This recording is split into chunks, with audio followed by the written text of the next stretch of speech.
ಹೋಟೆಲ್ಗಳಲ್ಲಿ ಮಾಡೋ ಥರನೇ ಸಾಫ್ಟಾಗಿ ಇನ್ಸ್ಟಂಟಾಗಿ 10 ನಿಮಿಷಗಳಲ್ಲಿ ಉತ್ತಪ್ಪ ನೀವು ಮಾಡಬೇಕಾ? ಹಾಗಾದರೆ ಈ ವಿಡಿಯೋನ ಪೂರ್ತಿಯಾಗಿ ನೋಡಿ. ಹಲೋ ಫ್ರೆಂಡ್ಸ್, ವೆಲ್ಕಮ್ ಟು ನಂದಾ ಸವಿರುಚಿ. ಇವತ್ತು ನಾನು ಹೋಟೆಲ್ಗಳಲ್ಲಿ ಮಾಡೋ ಥರನೇ ಉತ್ತಪ್ಪ ಮಾಡ್ತಾಯಿದ್ದೀನಿ.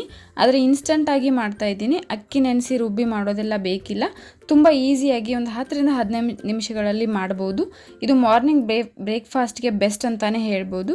ಬನ್ನಿ ಈಗ ಇದನ್ನು ಹೇಗೆ ಮಾಡೋದು ನೋಡೋಣ. ಅದಕ್ಕಿಂತ ಮೊದಲು ನೀವೇನಾದರೂ ನನ್ನ ಚಾನಲ್ನ ಹೊಸದಾಗಿ ನೋಡ್ತಿದ್ರೆ ಪ್ಲೀಸ್ ಒಂದು ಸಬ್ಸ್ಕ್ರೈಬ್ ಮಾಡಿ.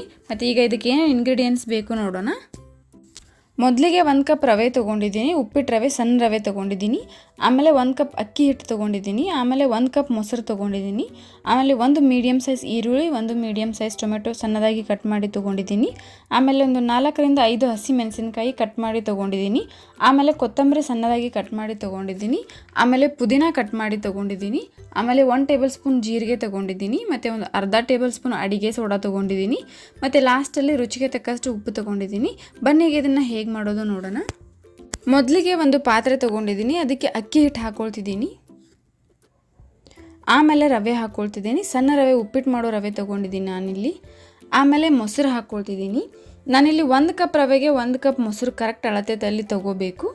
ಆಮೇಲೆ ಸಣ್ಣದಾಗಿ ಕಟ್ ಮಾಡಿರೋ ಈರುಳ್ಳಿ ಹಾಕ್ಕೊಳ್ತಿದ್ದೀನಿ. ಆಮೇಲೆ ಸಣ್ಣದಾಗಿ ಕಟ್ ಮಾಡಿರೋ ಟೊಮೆಟೊ ಹಾಕ್ಕೊಳ್ತಿದ್ದೀನಿ. ಆಮೇಲೆ ಕಟ್ ಮಾಡಿರೋ ಹಸಿ ಮೆಣಸಿನಕಾಯಿ ಹಾಕ್ಕೊಳ್ತಿದ್ದೀನಿ. ಆಮೇಲೆ ಪುದೀನ ಹಾಕ್ಕೊಳ್ತಿದ್ದೀನಿ. ಆಮೇಲೆ ಕೊತ್ತಂಬರಿ ಹಾಕ್ಕೊಳ್ತಿದ್ದೀನಿ. ಆಮೇಲೆ ಜೀರಿಗೆ ಹಾಕ್ಕೊಳ್ತಿದ್ದೀನಿ. ಆಮೇಲೆ ರುಚಿಗೆ ತಕ್ಕಷ್ಟು ಉಪ್ಪು ಹಾಕ್ಕೊಳ್ತಿದ್ದೀನಿ. ಆಮೇಲೆ ಅಡುಗೆ ಸೋಡಾ ಹಾಕ್ಕೊಳ್ತಿದ್ದೀನಿ. ಆಮೇಲೆ ನಾನಿಲ್ಲಿ 1 ಟೇಬಲ್ ಸ್ಪೂನ್ ಸಕ್ಕರೆ ಹಾಕ್ಕೊಳ್ತಿದ್ದೀನಿ. ಇದು ನಿಮಗೆ ಆಪ್ಷನಲ್, ಬೇಡ ಅಂದರೆ ಸ್ಕಿಪ್ ಮಾಡಿ. ಇದನ್ನು ಹಾಕೋದ್ರಿಂದ ಕಲರ್ ಸ್ವಲ್ಪ ಚೆನ್ನಾಗಿ ಬರುತ್ತೆ, ಅದಕ್ಕೆ ಹಾಕ್ತಾಯಿದ್ದೀನಿ. ಇದನ್ನೆಲ್ಲ ಹಾಕಿದ್ಮೇಲೆ ಚೆನ್ನಾಗಿ ಇದನ್ನು ಮಿಕ್ಸ್ ಮಾಡ್ತಾಯಿದ್ದೀನಿ. ಎಲ್ಲನೂ ಚೆನ್ನಾಗಿ ಮಿಕ್ಸ್ ಆದಮೇಲೆ ಇದಕ್ಕೆ ನಾನಿಲ್ಲಿ 1 ಗ್ಲಾಸ್ ನೀರು ಹಾಕ್ಕೊಳ್ತಿದ್ದೀನಿ.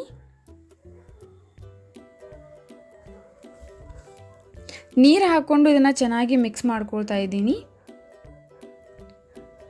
ಇದನ್ನು ನಾವು ದೋಸೆ ಹಿಟ್ಟಿನ ಹದಕ್ಕೆ ಕಲಿಸ್ಕೋಬೇಕು. ತರಕಾರಿ ಹಾಕಿರೋದ್ರಿಂದ ಸ್ವಲ್ಪ ಗಟ್ಟಿ ಅನಿಸುತ್ತೆ, ಆದರೆ ಈ ಕನ್ಸಿಸ್ಟೆನ್ಸಿ ಇದ್ದರೆ ಪರ್ಫೆಕ್ಟಾಗಿರುತ್ತೆ. ಇದನ್ನು ನೀವು ಒಂದು 10 ನಿಮಿಷಗಳ ಕಾಲ ನೆನೆಯೋಕೆ ಬಿಡಬೇಕು. ಟೈಮ್ ಇಲ್ಲ ಅಂದರೆ ಆವಾಗಲೇ ಮಾಡಿದ್ರೂ ಚೆನ್ನಾಗೇ ಬರುತ್ತೆ. ಆಮೇಲೆ ಒಂದು ತವೆ ಇಟ್ಕೊಂಡಿದ್ದೀನಿ. ಅದಕ್ಕೆ ಸ್ವಲ್ಪ ನೀರು ಸಿಡಿಸಿ ಆಮೇಲೆ ಇದನ್ನು ಒಂದು ಕ್ಲೀನ್ ಬಟ್ಟೆಯಿಂದ ಒರೆಸಿ ತೆಗಿತಾ ಇದ್ದೀನಿ.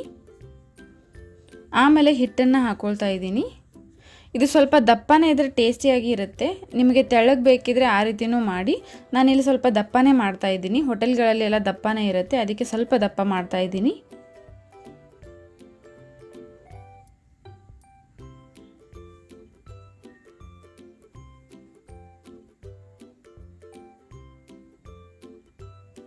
ಆಮೇಲೆ ಇದಕ್ಕೆ 1 ಟೇಬಲ್ ಸ್ಪೂನ್ ತುಪ್ಪ ಹಾಕ್ತಾಯಿದ್ದೀನಿ ಮೇಲ್ಗಡೆ. ತುಪ್ಪ ಹಾಕಿ ಒಂದು 4ರಿಂದ 5 ನಿಮಿಷಗಳ ಕಾಲ ಇದನ್ನು ಬೇಯಿಸ್ಕೋಬೇಕು. ಒಂದು ಸೈಡ್ ಬೆಂದ ಮೇಲೆ ಇದನ್ನು ಇನ್ನೊಂದು ಸೈಡ್ ತಿರುಗಿಸಿ ಬೇಯಿಸ್ಕೋಬೇಕು. ನೋಡಿ ಒಂದು ಸೈಡ್ ಎಷ್ಟು ಚೆನ್ನಾಗಿ ಬೆಂದಿದೆ ಅಂತ. 2 ಕಡೆ ಚೆನ್ನಾಗಿ ಬೇಯಿಸ್ಕೊಳ್ಬೇಕು. 2 ಕಡೆ ಬೇಯಿಸಿದರೆ ಸೂಪರ್ ಟೇಸ್ಟಿಯಾಗಿ ಹೋಟೆಲ್ಗಳಲ್ಲಿ ಮಾಡೋ ಥರನೇ ಉತ್ತಪ್ಪ ರೆಡಿ ಆಗುತ್ತೆ. ಮತ್ತು ನಾನಿಲ್ಲಿ ಸ್ವಲ್ಪ ಮೇಲೆ ತುರಿದಿರೋ ಕ್ಯಾರೆಟ್ ಮತ್ತು ಕೊತ್ತಂಬರಿ ಹಾಕ್ತಾಯಿದ್ದೀನಿ. ಇದು ಹೆಲ್ದಿಯಾಗೂ ಇರುತ್ತೆ ಮತ್ತು ಟೇಸ್ಟ್ ಕೂಡ ತುಂಬ ಚೆನ್ನಾಗಿರುತ್ತೆ, ಅದಕ್ಕೆ ಇದನ್ನು ಹಾಕ್ತಾಯಿದ್ದೀನಿ. ಇದನ್ನು ಕೊಬ್ಬರಿ ಚಟ್ನಿ ಜೊತೆ ತಿಂದರೆ ಸೂಪರ್ ಕಾಂಬಿನೇಷನ್ ಆಗಿರುತ್ತೆ. ನೀವು ಒಂದ್ಸಲ ಟ್ರೈ ಮಾಡಿ, ಖಂಡಿತವಾಗ್ಲೂ ಇಷ್ಟ. ನೀವು ಇನ್ನೂ ನಮ್ಮ ಚಾನಲ್ನ ಸಬ್ಸ್ಕ್ರೈಬ್ ಮಾಡಿಲ್ಲ ಅಂತಂದರೆ ಪ್ಲೀಸ್ ಈಗಲೇ ಹೋಗಿ ಸಬ್ಸ್ಕ್ರೈಬ್ ಮಾಡಿ. ಮತ್ತು ಇದೇ ರೀತಿ ನಾನು ಹಾಕೋ ಎಲ್ಲ ವೀಡಿಯೋ ನೋಟಿಫಿಕೇಷನ್ಗೆ ಪಕ್ಕದಲ್ಲಿರೋ ಬೆಲ್ ಐಕಾನ್ನ ಕ್ಲಿಕ್ ಮಾಡಿ. ಮತ್ತು ಈ ವಿಡಿಯೋ ನಿಮಗೆ ಇಷ್ಟ ಆಗಿದರೆ ಪ್ಲೀಸ್ ಲೈಕ್ ಮಾಡಿ, ಶೇರ್ ಮಾಡಿ, ಕಮೆಂಟ್ ಮಾಡಿ. ಮತ್ತು ಇದೇ ರೀತಿ ಟೇಸ್ಟಿ ರೆಸಿಪೀಸ್ಗೆ ನಮ್ಮ ಚಾನಲ್ನ ಸಬ್ಸ್ಕ್ರೈಬ್ ಮಾಡೋದನ್ನು ಮರಿಬೇಡಿ. Thank you.